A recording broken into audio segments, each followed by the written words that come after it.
రామగుండంలో అద్భుత నగరంగా తీర్చిదిద్దేలా ప్రణాళికాబద్ధంగా కృషి చేస్తున్నట్లు నగర మేయర్ మహంకాళ స్వామి చెప్పారు. శ్రీ పరాభవనామ సంవత్సర ఉగాది పండుగను పురస్కరించుకుని గురువారం రామగుండం 39వ డివిజన్ పరిధిలోని పోచమ్మ దేవాలయంలో మేయర్ ప్రత్యేక పూజలు నిర్వహించారు. అనంతరం డివిజన్ కార్పొరేటర్ తిప్పారపు మానస శరత్, కాంగ్రెస్ పార్టీ పట్టణ అధ్యక్షులు తిప్పారపు శ్రీనివాస్ ఆధ్వర్యంలో ఆలయం ఆవరణలో ఏర్పాటు చేసిన శిబిరం నుండి భక్తులకు ఉగాది పచ్చడి, బొప్పట్లు పంపిణీ చేశారు. అలాగే ఆది జాంబవ అరుంధతి సేవా సమితి ఆధ్వర్యంలో నిర్వహించిన బోనాల ఉత్సవానికి మేయర్ మహంకాళి హాజరై బోనాలతో తరలి వచ్చిన మహిళా మండలకు స్వాగతం పలికారు.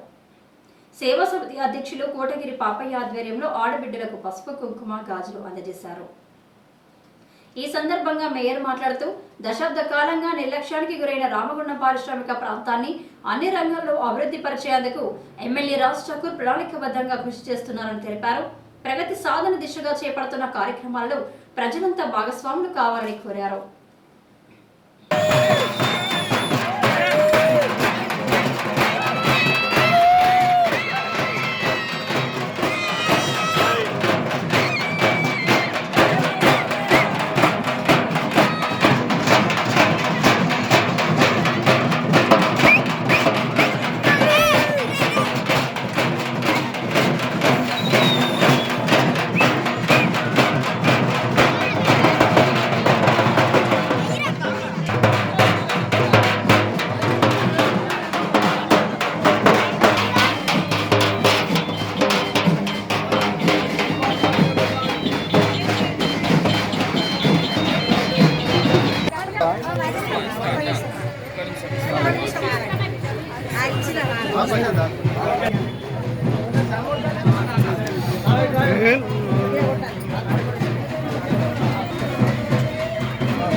అమ్మవారి పాత్రకు కృపలు అందుకున్నందుకు వారందరికీ కూడా శుభాకాంక్షలు, ధన్యవాదాలు తెలియజేస్తూ వారి కుటుంబాలన్నీ కూడా ఆయురారోగ్యాలు కలిగి అష్టైశ్వర్యాలతో విజయ జిల్లాలో చెప్పేసి కోరుకుంటూ రామగుండం పారిశ్రామిక ప్రాంతంలో జరుగుతున్న అభివృద్ధిలో ప్రతి ఒక్కరు కూడా భాగస్వాములు కావాలని గౌరవ ఎమ్మెల్యే రాజ్ ఠాకూర్ గారు వేల కోట్ల రూపాయలు తీసుకొచ్చి ఈ ప్రాంతాన్ని అభివృద్ధి చేస్తున్న సంగతి గత 2 సంవత్సరాల నుంచి ప్రజలందరూ కూడా చూస్తూ ఉన్నారు.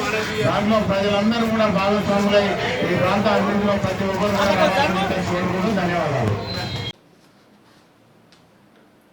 ఈ కార్యక్రమంలో కాంగ్రెస్ పార్టీ సీనియర్ నాయకులు కాల్వలింగస్వామి, కార్పొరేటర్లు దాసరి సాంబమూర్తి, వడ్లూరి రవి, గడ్డం శ్రీనివాస్, రమాదేవి, నాగరాజు, నాయకులు నాయని ఓదేలు యాదవ్, కళ్యాణి, సింహాచలం, ఆకుల అరుణ్, పెట్టం రాజు, శ్రావణ్ తదితరులు పాల్గొన్నారు.